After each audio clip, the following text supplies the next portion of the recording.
दोस्तों नमस्कार। आप सुन रहे हैं यूट्यूब चैनल @नंदलाल भारती 5454। आज पुस्तक परिचय की कड़ी में 3 पुस्तकें शामिल कर रहा हूँ। इन तीनों पुस्तकों के लेखक हैं बाल कहानीकार श्री नयन राठी। पहली पुस्तक है अच्छा दिन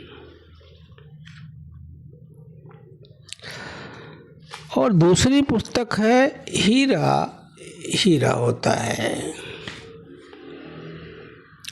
तीसरी पुस्तक जब पतंग मुस्कुराई।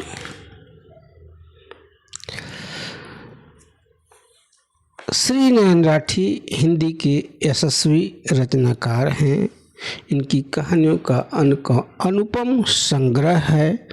इनके संग्रह बच्चों के लिए प्रेरणादायी हैं, बच्चों के चरित्र निर्माण में सहायक हैं एवं रोचक संग्रह हैं। ये तीनों पुस्तकें अच्छा दिन, हीरा हीरा होता है और जब पतंग मुस्कुराई। अब जान लेते हैं अच्छा दिन में कौन कौन सी कहानियाँ प्रकाशित हैं।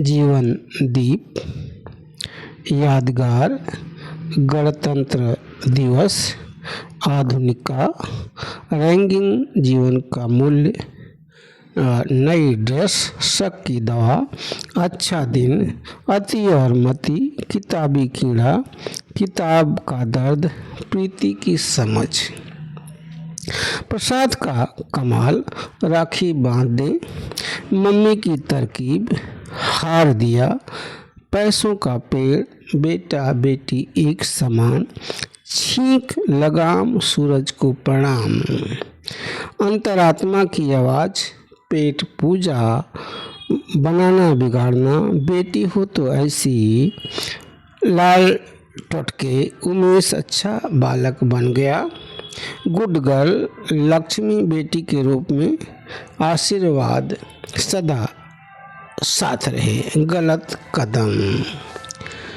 पुस्तक के बारे में जरूरी जानकारियाँ इस प्रकार हैं। पुस्तक के प्रकाशक हैं न्यूज लाइन प्रकाशक, लेखक नयन राठी, मूल्य मात्र 50 रुपये।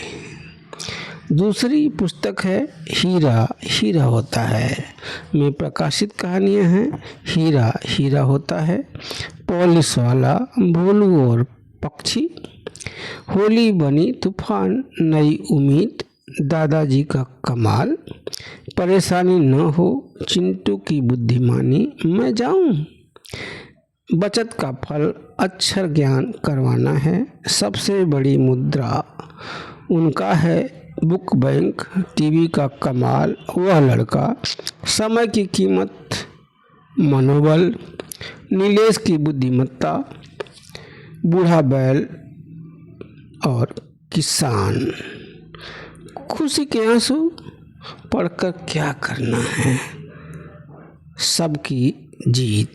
इस पुस्तक से संबंधित जानकारी प्रकाशक न्यूज लाइन, प्रकाशन सहयोग जमुना तारा फाउंडेशन, लेखक नयन राठी, मूल्य मात्र 25 रुपये।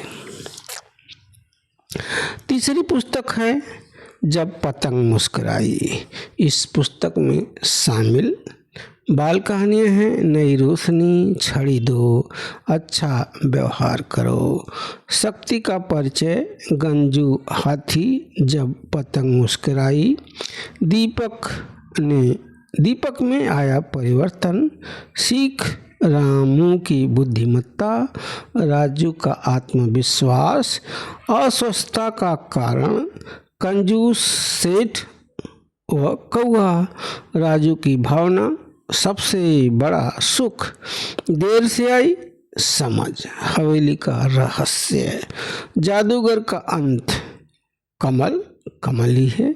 एक मीठी याद, अंधा विश्वास का अंत, अंधविश्वास का अंत। कोयल गुनगुनाई, सपना साकार करूंगी। मीठी बातों का असर, पुस्तक से संबंधित जानकारी। पुस्तक जब पतंग मुस्कुराई।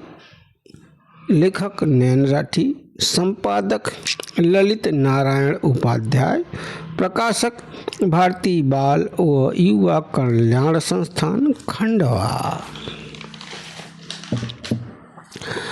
श्री नैन राठी बाल कहानीकार हैं। इनकी रचनाएं सर्वत्र प्रकाशित होती रहती हैं। आइए सुनते हैं कहानी संग्रह अच्छा दिन से एक कहानी जिसका शीर्षक है जीवन मूल्य। जीवन का मूल्य। रामपुर के राजा राघव सिंह एक दिन अपने राजगुरु के आश्रम में पहुँचे। हाथ जोड़कर शीश नवाया। आशीर्वाद देते हुए वे बोले, खूब फूलो, साथ ही जनता को नहीं भूलो। राघव सिंह बोले, गुरुजी, बहुत दिन से एक बात मेरे दिल को बेचैन कर रही है। यह बताएं कि जीवन का मूल्य क्या है। वे कुछ नहीं बोले। उन्होंने कारण पूछा। वे बोले, राजन, मैं बिकना चाहता हूँ। क्या कीमत दोगे? हंसकर राघव सिंह बोले, गुरुजी, आप अनमोल हैं, कीमत कैसे लगा सकता हूँ। फिर भी आप जो चाहेंगे देने को तैयार हूँ। ये राज की संपत्ति, राज के जन और मैं आपकी सेवा में हाजिर हूँ। वे हंसे और बोले, राजन, बस इतना ही। अभी तो कह रहे थे आप अनमोल हैं और मेरा मोल भी कर दिया। नहीं, मेरे जीवन का मूल्य इतना सा नहीं है। राघव सिंह बोले, आप ही बताइए, कुछ समझ नहीं आ रहा है।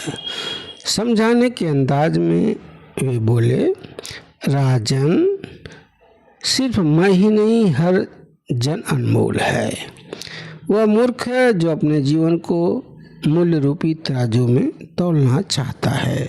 सुनो, तुम्हारे राज्य में जनता सुखी है, दिन रात तुम्हारी बड़ाई करते गुण गाती रहती है।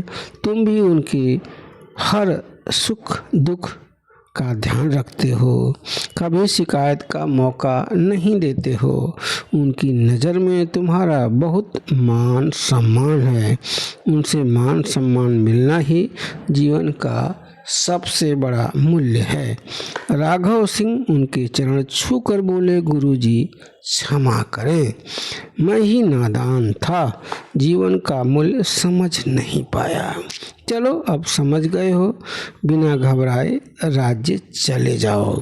हंसी खुशी अपना और जनता का ध्यान रखकर जीवन बिताओ। खुश होकर राघव सिंह चरण छूकर हाथ जोड़ते हुए रवाना हो गए। दोस्तों, यह कहानी थी अच्छा दिन से जीवन का मूल्य।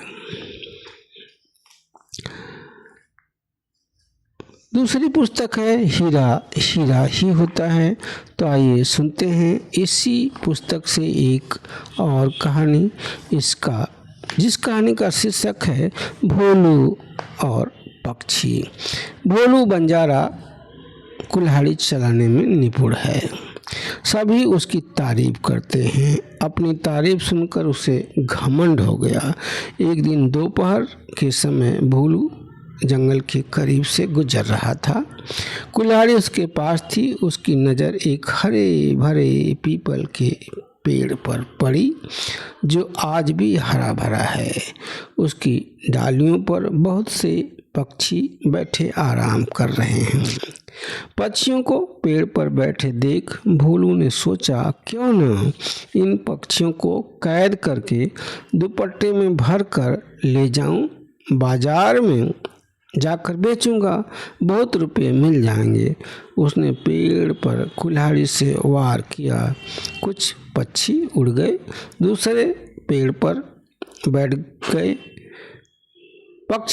कुछ पक्षी पंख फड़फड़ाने लगे।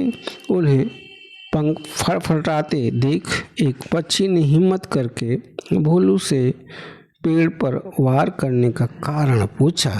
उसकी बात सुनकर भोलू अकड़ते हुए बोला, मैं कुछ भी करूं, तुम्हें क्या, आज मैं पेड़ गिराकर तुम्हें कैद करूंगा। उसकी इस तरह की बात सुन पक्षी बोला, तुम बहुत बड़ा मूर्ख है। तू ही सोच, जब कुल्हाड़ी से तू वार करेगा सभी पक्षी उड़ जाएंगे, तेरे हाथ कुछ नहीं आएगा और तेरी नादानी में एक हरा भरा पेड़ बर्बाद हो जाएगा। अपनी लालच और मूर्खता में बंद आँखों से पर्दा हटाओ, मेरी एक सीख मानो। भगवान ने तुम्हें हाथ पैर और शरीर दिया है। इस पेड़ की शाख अपनी कुल्हाड़ी से काटकर घर ले जाओ। कोई सुंदर सी वस्तु बनाकर बाजार में बेचो, तुम्हें रुपया मिलेगा और तुम्हारा गुजारा होगा।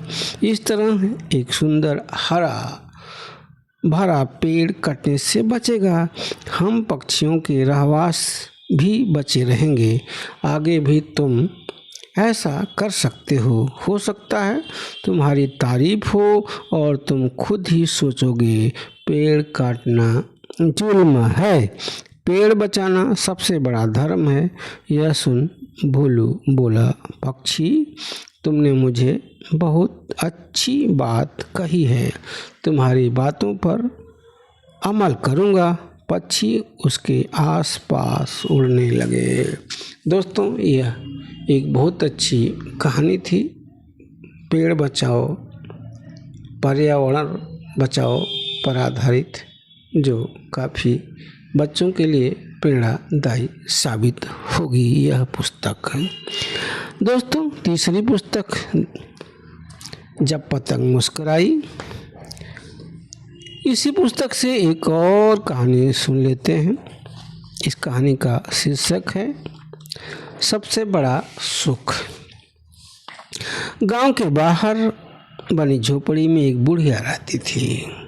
बुढ़ापा और कमजोरी होने से उनसे कोई काम नहीं बनता। रोज सुबह नहा धोकर कपड़े पहनकर, आँखों में चश्मा लगा कर, चप्पल पहनकर, लाठी टेकते हुए मंदिर पहुंच जाती। जो भी वहां आता कुछ न कुछ उन्हें दे जाता। इसी से उनका गुजारा हो रहा था। एक दिन बहुत तेज बारिश हुई। बुढ़िया मंदिर में बैठी रही। बारिश के कारण मंदिर से बहुत कम लोग आए। दिन भर यूं बीत गया।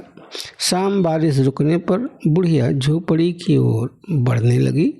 आज उन्हें कुछ नहीं मिला था।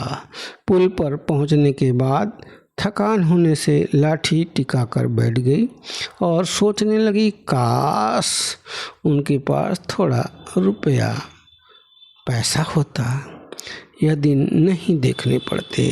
वे झोपड़ी में नहीं रहती, उनके अपने भी कोई होते, उनकी सेवा करते।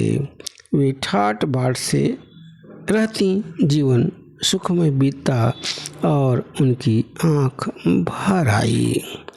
उन्हें ऐसा लगा जैसे अंतरात्मा बोल रही है, तुम जिस हाल में हो मस्त हो, खुशहाल हो। जो अपने पास नहीं उसके सपने नहीं देखना चाहिए। बड़े लोगों को देखो जिनके पास बहुत दौलत है, उन्हें तन का सुख तो है पर मन का सुख नहीं है। आज तुम्हें इस बात का डर तो नहीं है कि दौलत कोई चुरा ले जाएगा। तुम सुख की नींद सो रही हो। सुनो, पैसा ही सब कुछ नहीं होता है, सबसे बड़ा आत्म संतोष है। अगर वह नहीं है तो जीना व्यर्थ है। तुम्हें जो भी देते हैं मर्जी से देते हैं, तुम उनसे मांगती तो नहीं हो। यह सुन बुढ़िया मन में बोली, सच है, जो अपने पास नहीं है उसकी चाह क्यों करना चाहिए। जिस हाल में है उसी में मस्त रहना चाहिए, तभी तो जीवन का आनंद मिलता है। उसे लगा जैसे उसकी अंतरात्मा भूल रही है। तुम बहुत सुखी हो। अब वह खुश थी। दोस्तों, यह थी कहानी सबसे बड़ा सुख जब पतंग मुस्कराई से। दोस्तों, तीनों पुस्तकों में संग्रहित कहानियाँ पठनीय हैं, रुचिप्रद हैं और शिक्षाप्रद हैं। इन कहानियों में इन कहानियों में बच्चों के लिए पर्याप्त मनोरंजन के साथ ज्ञानवर्धन की क्षमता भी है। कहानियों की भाषा सरल, सुबोध, महत्वपूर्ण और प्रभावपूर्ण है। इन पुस्तकों में संग्रहित कहानियाँ बच्चों के जीवन निर्माण में काफ़ी सहायक सिद्ध होंगी। विश्वास के साथ कहा जा सकता है कि इन तीनों पुस्तकों का हिंदी कथा जगत में, खासकर बाल कथा जगत में पर्याप्त आदर सम्मान होगा। बाल साहित्यकार नयन राठी के इन तीनों कथा संग्रहों अच्छा दिन हीरा हीरा होता है। जब पतंग मुस्कुराई के लिए यूट्यूब चैनल नंदलाल भारती परिवार की ओर से हार्दिक बधाई और उत्कृष्ट रचना धर्मिता के लिए मंगल कामनाएं। दोस्तों, चैनल को सब्सक्राइब जरूर कीजिएगा। अब मैं नंदलाल भारती आपसे विदा लेता हूँ।